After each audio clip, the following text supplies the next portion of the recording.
One of my favorite people here at this school halls with such, and I'm just so excited to hear what it is that God has put on his heart. Just encourage you this morning to dial in. Everybody just put your hands together for my boy, Adam. Yeah. Stop. Too much. You know me here. I'm an exchange for 2 years, and just really thankful that I have the chance. Before anything, I'd like to start us off with praying. So if you bow your head. All right, I want to start off with a question. So, for example, I grew up in Louisiana. Sweden is the North Pole. So when I'm starting to snow outside, I know for a fact that when my mom comes home, she's going to put off doing this until you threaten me. I'm not saying I'm disappointed, I'm just saying it's not like High School Musical. I know this one, I've heard this in the movies. This means something. It's like they don't mean anything all the time. And then it's easy to think that words, don't forget about that. He didn't throw them around. Romans 10:9 are for words. There are. They have the power to bring you from death to life. Ruler, leader, and master. Now salvation is free, that's true. It's a free gift for all of us. Not in a religious way, but in the way what the word means. Is he your master and are you his slave? Are you under his complete command? Slaves of the one whom you obey. Either of sin, which leads to obedience, which leads to righteousness. And having been set free from sin, have become slaves of... And the first time that I kind of wrapped my head around this salvation, I had a hard time believing it.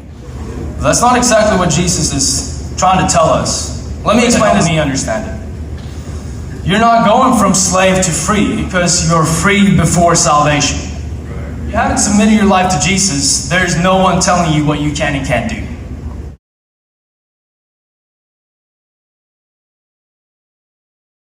To get these friends, like I said, if I can get everyone to just say, this is exactly what I want and where I want to be. So let's just take an experiment. Let's just have a little experiment. Has submitted their life to Jesus. All right? Then we should all, 1, 2, 3. I know that sounds stupid, right? Yeah, of course you can't be satisfied by in a second. But that's how you do what's wrong. It's that easy. You're a slave to your own flesh. You're a slave to your own discipline. That's to Jesus. And the warning is that is Christianity, and that is life in general. It can almost be discouraging to hear that you're a slave to Jesus. If this is what we believe and what we confess, and how do we submit our lives to Jesus? I turned to them and said, now, some context. This has just been at the house of a Pharisee leader. He had healed a man and spoken, and people have gathered around to see more of him. I think this represents a lot of us, because this definitely was me, but I'm not sure yet. He says, if we continue to read in verse 26, if anyone come after me cannot be my disciple, not empty. Count the cost. It's thrown around a lot in church, but I think this is one of the most important things. Are you ready to give that up?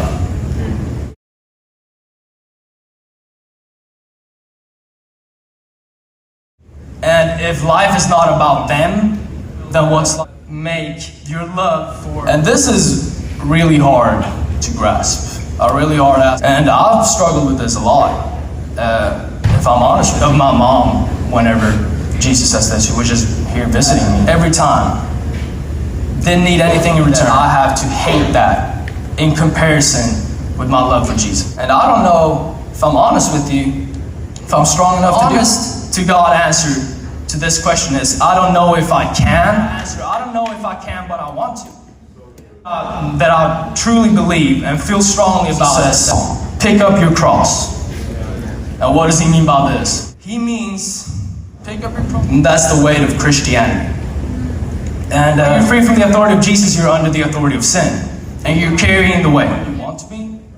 You're carrying out of Matthew 11, 28 through 30. Come to me, your souls, for my yoke is easy and my burden is light. I have not thought about it, but he mentions rest twice. I keep imagining the scenario of you carrying the weight all alone if you haven't submitted your life to Jesus and you're just... And I think a lot of us have experience and we feel the presence of God and we feel like we can catch our breath.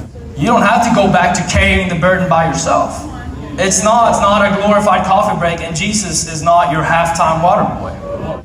So I keep bearing like this own picture of you take that cross, and it looks big. It looks way too big for me. Because I knew I could barely handle my life when no one was Christ, and I have to represent him. I think that this is over. Adam can't do this. When I see the way there's a wrong way and there's my way, I'm good enough to say anything about Christianity if I'm honest with you. It looks like too much. But it's so light. And Jesus said it. I figured this out not too long ago. I was reading the Bible for myself, and I started that Christianity is filled with logic, but it's a law to master your freedom. And when you try to carry life, but when you pick up your cross and you yoke yourself to Jesus, you're like a slave to yourself and your own failure in life. It just kept on slipping out of my hands, Jesus, and you said yes to him, and you haven't started to live out what you speak out. Say all this you can see yourself in. Because I made a decision for a year to spoke out. And it has been pretty rough. When I was 15 years old, sports for 1.5 years. My identity that I pinned on what classmates came and visited me when I was in the hospital for 9 days. And I quickly realized that, and I'm tired of trying to find meaning. I want y'all to close your eyes for a moment. If you know that you're a slave to your own sin, if you want to find purpose, if you want to find meaning, if you've made the decision but you haven't started to live out what you speak after salvation, this is the most important thing you can do. On the count of 3, I want you to raise your hand if you want to answer any of this. 2, 3. And if you raised your hand, I want you to come up front. Because it's for faith. You're not worrying about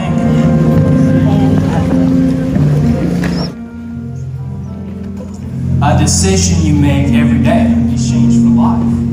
It's not going to be a one-time decision. So if you just start praying personally and ask God to give you freedom, tell him you want to find purpose, but not in the meaningful.